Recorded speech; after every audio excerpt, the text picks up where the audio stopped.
I want to firstly remind everybody that Friday is the day that we should be reciting as a minimum 10 ayahs of Surah Al-Kahf.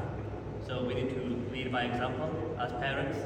So with myself this morning, for example, I have an 8-year-old daughter, and before she went to school, sat her down and recited 10 ayahs of Al-Kahf. And as we know from the hadith, that the 10 verses of Al-Kahf on Fridays, to summarize, they enable your sins from this Friday to the previous Friday to be forgiven. Secondly, they protect you from this week till the next. And thirdly, the Messenger ﷺ said that anyone who recites 10 verses of Al-Kahf, Allah subhanahu wa ta'ala gives you spiritual light, by means of which you are able to distinguish truth from falsehood.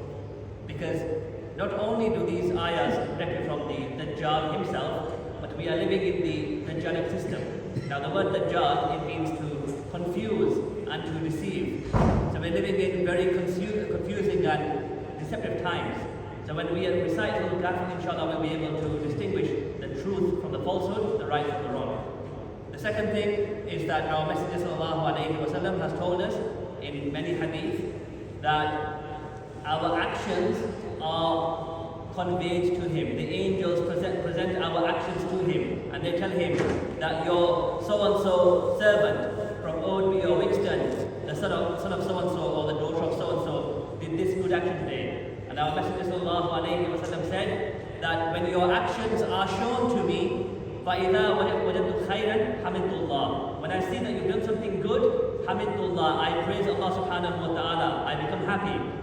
And when I see that you've done something bad, it upsets me, and I ask Allah subhanahu wa ta'ala to forgive you. And on Fridays in particular, so again as parents and children until Maghrib time, we need to be reciting as many salawat on our Messenger ﷺ, because they are conveyed to him that your so-and-so son, your so-and-so daughter from Oadby or Wixton or wherever has conveyed 1,000 salawat on today, for example. And our Messenger ﷺ said, I replied to it. And one Friday, many years ago, I was talking to somebody before Jummah prayer, and they were asking about the concept of the Mahdi. Now this person did not know a lot, did not have a lot of information about the Mahdi himself. So I was speaking to them about the ahadith regarding Imam Mahdi at the end of times. That was just before Jummah prayer. Then at Maghrib time, this person, they were sat on their musalla, their prayer mat. They were doing their tasbih after the Fard prayer, and they dozed off, they fell asleep on the musalla. And at that moment, they saw the Messenger ﷺ in their dream, when they dozed off for those few minutes after the Maghrib prayer. And they asked him in the dream that, Ya Rasulullah, who is your Khalifa, who is your successor after you? And the Messenger ﷺ, he pointed like this and said, Imam Mahdi. So again, you see, it's interesting that we were just speaking about the concept of Mahdi just before Jummah. And at Maghrib prayer, this person has the dream of the Messenger ﷺ, confirming that the Mahdi is indeed true and he is indeed the successor of our Messenger ﷺ. These types of dreams of our Messenger, they prove to us that when you do something good, like you send salawat upon him, then it is conveyed to him, and he is aware of it. That when you do something good, like you're having an Islamic discussion or you're studying, that this action is conveyed to the Messenger ﷺ, and he knows about it and he becomes happy by it. And if you are sincere and truthful in your love for him, then you might be blessed with his beautiful vision. Now just a quick recap then of what we spoke about a fortnight ago. So we mentioned that we are now in the month of Safar, and it's very important that we always revise what we learn, whether it's through a lecture or whether it's through reading a book. Because if I ask you now, those of you who were here 2 weeks ago, I don't want to test you, but if I ask you what are the 3 meanings of the word Safar that I mentioned 2 weeks ago, I think you will find it difficult to remember. So we mentioned that the word Safar, the name of this month, number 1, it's from the word Asfar, which means yellow, because the month of Safar was in the autumn season when the leaves would turn yellow. Secondly, the word Safar, it's from the word Sifar, which means 0. And why does it mean 0? It's because the people of Makkah in the month of Safar, they used to leave the city to go out and buy provisions to store for the upcoming winter. So they used to say that Makkah is empty. So it's called Safar, meaning the time when Makkah used to be empty. And thirdly, that in the month of Safar, they used to fight against other tribes, and the Quraysh, they used to boast that we are fighting in this month against other tribes, and we've defeated them so badly that we've left them with Sifar, we've left them with no men. So it also means to defeat your enemies. These are the three meanings of the word Safar. That's why it's important to revise what we listen to and what we read, because we forget easily. That's why our Shaykh Muhammad Karim Shah Al-Azhari rahimahullah, he used to say to his students that to read one book, in my view, to read one book 3 times is more beneficial than to read 3 different books. So these talks are being recorded. If you go on YouTube and you type in Sacred Ilm, Sacred and ILM, please, these lectures that you're listening to at Jummah prayer, please listen to them twice, thrice to really remember all the information that's being conveyed. Now, we mentioned also in the month of Safar that there were many significant events. The poisoning of Imam al-Hassan, radiallahu anhu, Salahuddin Ayyubi, he also passed away in this month. And that the main thing that happened in the month of Safar towards the end of the month is the 10-day Hijra journey of our Messenger sallallahu alayhi wa sallam and Sayyidina Abu Bakr as-Siddiq radiallahu anhu from Makkah to Medina. It took them about 10 days. And there were so many significant events that happened within the actual journey itself. The meeting with Ma'bad, the Suraka, who tried to capture Rasulullah sallallahu alaihi wasallam, kept sinking in the sand, and the prediction that Rasulullah made that he would wear the bracelets of the king of Persia in future.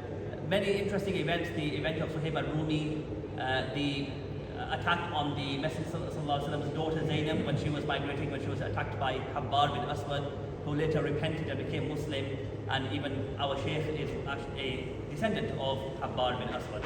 So it's important that nowadays, in this month of Safar, as children and as parents, that we learn about the Hijra journey, the most important journey in the history of humanity.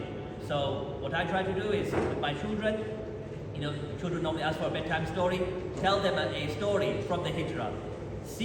Learning Seerah is very important. I remember on the first day of the Alim course, when we started our studies in Jami al-Karam, and with our respected Shaykh Pirzada, the first thing he said to us, and I always remember this, he said to us that to learn Seerah, to learn the biography of our Messenger sallallahu alayhi wasallam, is more important initially than learning tafsir, than learning hadith, than learning fiqh.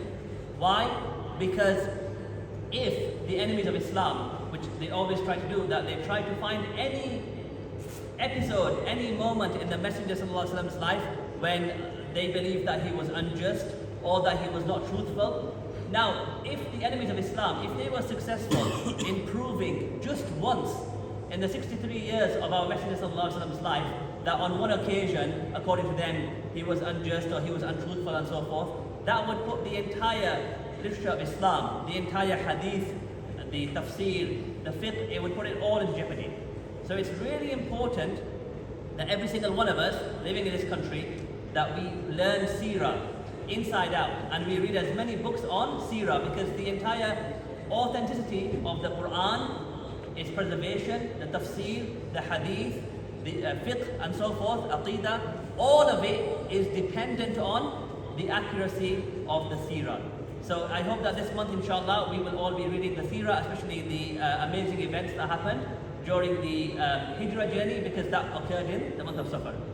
Now, in the last few minutes, I want to just mention one more incident that happened in the month of Safar, rather two. There were also two tragic incidents that occurred in the month of Safar. So the first one is called, in the Seerah literature, it's called Al-Raji. So Al-Raji, in summary, we don't have time to go into the details, but long story short, there were some people who came from this particular area outside Medina, and they asked our Messenger sallallahu alaihi wasallam for some teachers. They said that our tribe wants to become Muslim, and send us some teachers. But they were treacherous, so when the Sahaba was sent, they were murdered by the tribe at the place called Al-Raji. And the second one, which is even more tragic, which also happened in the month of Safar, is what's called Bi'r Ma'una. Bi'r Ma'una is a famous event in the Seerah after the Battle of Uhud. Now in the Battle of Uhud, many Sahaba, as you know, were already martyred. After the Battle of Uhud, from the province of Najd, somebody came and said to Rasulullah sallallahu alayhi wasallam send us your best teachers, your best kuffars, your best scholars. And Rasulullah sallallahu alayhi wa sallam, he sent from the Ashab al-Sufa, the best scholars of that time, he sent between 70 to 80 Sahaba from Medina towards Najd to teach these people about Islam. These were the best scholars of Islam, the best kuffars, the best qurra. And again, the tribe at the area called Bi'r Ma'una, they were treacherous and they murdered all of these Sahaba. And this was so hurtful to our Messenger sallallahu alayhi wa sallam that for an entire month, for one entire month after that, he sallallahu alayhi wa sallam prayed against them. He prayed against those treacherous individuals who murdered 70 to 80 of his Sahaba, the best of teachers, by doing the Qunut in Fajr prayer. Now those of you who have been to Al-Aqsa Mosque, you'll see there as well, because the Palestinians are under Israeli occupation, and because of the brutality that they suffer, after Fajr prayer, you'll find in Al-Aqsa Mosque that they do the Qunut prayer after Fajr. So this started when our Messenger sallallahu alaihi wasallam, he found out that 80 of his Sahaba had been murdered. Interestingly, after a month, Allah subhanahu wa ta'ala told our Messenger sallallahu alayhi wa sallam to stop praying against them. The verse, the famous verse that you hear from the scholars, وَمَا أَرْسَلْنَاكَ إِلَّا رَحْمَةً لِلْعَالَمِينَ, my dear Messenger, we have sent you as a mercy to the universe. This verse was revealed when the Messenger sallallahu alayhi wa sallam prayed for 1 month against those people. So Allah subhanahu wa ta'ala revealed this verse saying that, my dear Messenger, you are Rahmatan lil Alameen, you are a mercy for the universe, so it does not befit you to spend any more time praying against those people. Leave them to me now, you continue to be merciful towards everybody. So in terms of the Hijra, there is a lot of talk nowadays as well as to whether we should migrate to a Muslim country or not. The Hijra occurred in the month of Safar, and a lot of people nowadays, because of what's happening in our schools, how the children are being indoctrinated, and the other fitnas that we are surrounded by, there's always this debate about whether it's better to stay in this country or whether we should migrate to Muslim lands. So in this regard, the seerah and the advice of our Messenger sallallahu alayhi wa sallam is to look at what is more beneficial and to weigh the pros and cons. What the ulama, they say in usul al-fiqh, they call it akhaf ad-dararain. Look at the lesser of the two harms. Whatever is less harmful, you choose that option. Now, first of all, the concept of Hijra, we cannot deny it, because on the one hand, our Messenger sallallahu alayhi wa sallam, when he conquered Makkah, he said, La hijrata ba'da al-fath. He said that it's no longer compulsory for anybody to do Hijra after Fath Makkah. Now that we've conquered Makkah, it's no longer compulsory. But he also sallallahu alaihi wasallam, he also said, La tanqati al-hijratu hatta tanqati al-tawbah. That the concept of Hijra, the concept of migration, will not end until the concept of Tawbah ends. So as long as Muslims have the ability to do Tawbah, then the door to Hijra or to migrate to Muslim lands is always open. And then he said sallallahu alaihi wasallam, وَلَا تَنْقَطِعُ التَّوْبَةُ حَتَّى تَطْلُعُ الشَّمْسُ مِنْ مَغْرِبِهَا. And the Tawbah of the Muslims will be accepted until the sun rises from the west. So looking at these two hadiths, this is why you cannot take one hadith on its own. You have to look at the entire hadith literature, all the hadith on a particular topic before you come to a conclusion. So in terms of this hadith about La Hijrata ba'da al-Fath, that the Hijra is not compulsory on people after Fath Makkah, yes, the ulama, they do say, as Ibn Hajar, he says, that anybody who yumkinuhu is haru dinihi, that if you are able to practice your religion freely, wa ada'u wajibatihi, if you're able to practice your deen and also fulfill your obligations, your wajibat, then what happens? He says, Ibn Hajar, فَمُسْتَحَبَّةٌ, it's only mustahab to do hijrah. It's mustahab, it's not fard. So the definition of mustahab in fiqh is la yu'aqabu tarikuhu. That if somebody does something which is mustahab, something which is nafal, they get reward for it. But if somebody does not do it, la yu'aqabu tarikuhu, that anybody who leaves it without an excuse, a nafal or mustahab, they are not to be blamed, they are not punished in any way, shape or form. So we need to think about this idea of hijrah, because the hijrah occurred in the month of Safar and it's a hot topic nowadays. But again, we have to look at the pros and cons. do we really find any Muslim land that is better for us to practice our deen than this country? The problems that we have in this country are also found in the Muslim world. People who go to the most distant Muslim lands, in the deserts, even there they find the problems of pedophilia, the problems of pornography, even in those desert lands of Mauritania and Morocco. So whatever difficulties we find here, they are also creeping into the Muslim world as well. So in my view, the best thing is that we stay here and we act as a da'i, as someone who calls towards Islam. And we have to remember that the Hijra is not compulsory. And we have to think about the good qualities of the Europeans. And in these good qualities, we hope that we are able to bring them towards Islam. So there's a beautiful hadith in which our Messenger sallallahu alaihi wasallam, he said that the end times, the final hour will come when the Romans, and the Romans in the Quran and the Hadith, you can think of it as meaning the Europeans, that they will be the majority. They will be the ones who are the superpower and the most dominant in the world. And Amr ibn al-As, the conqueror of Egypt, he said that if the Messenger sallallahu alaihi wasallam is telling us that the Europeans will be the dominant force at the end of times, Amr ibn al-As said that these people, the Europeans, have 5 beautiful qualities. So Amr ibn al-As is somebody who fought against the Romans. So he acknowledged 5 beautiful qualities in the Romans, or by extension in the Europeans. And what we need to do is to identify and acknowledge those good qualities, and we hope through those good qualities that they will come towards Islam. So Amr ibn al-As, the famous companion, he said, the first beautiful quality that I've seen in the Romans, or by extension the Europeans, is that إِنَّهُمْ لَأَحْلَمُ النَّاسِ عِنْدَ فِتْنَةٍ. That whenever there is a calamity, a tribulation, for example, we had the coronavirus, you can call that a fitna, that they are the most patient of people. The Europeans, out of all the people I've seen, Amr ibn al-As is saying that they are the people who are able to bear the tribulations better than anybody else. وَأَسْرَعُهُمْ, number 2, وَأَسْرَعُهُمْ إِفَاقَةً بَعْدَ مُصِيبَةٍ. And that whenever there is a calamity, like you have the coronavirus or you have a natural disaster, Amr ibn al-As said, I've seen in the Romans and the Europeans that they are the best at recovering very quickly from any calamity that they go through.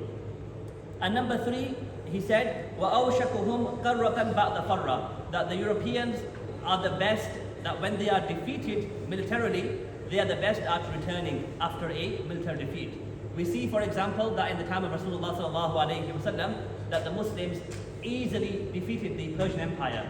But with the Romans, with the Europeans, they had to fight them again and again and again, because as Amr ibn al-As said, that the Europeans are so good at fighting that whenever they are defeated militarily, they are the best people at regrouping and attacking you again. And then he said, Amr ibn al-As, that the Europeans, the Romans, وَخَيْرُهُمْ لِمِسْكِينَ وَيَتِيمَ وَضَعِيفٍ. That the best people I've seen towards the poor and the orphans and the weak are the Europeans.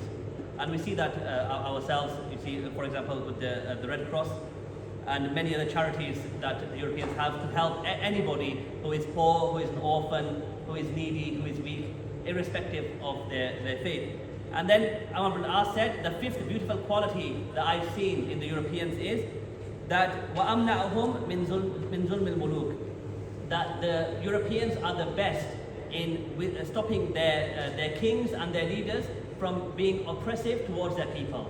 We see, for example, in this country, we have liberty to criticize our Prime Minister, to criticize and condemn our MPs. If you try to do that in many Muslim countries, then you know what will happen to you.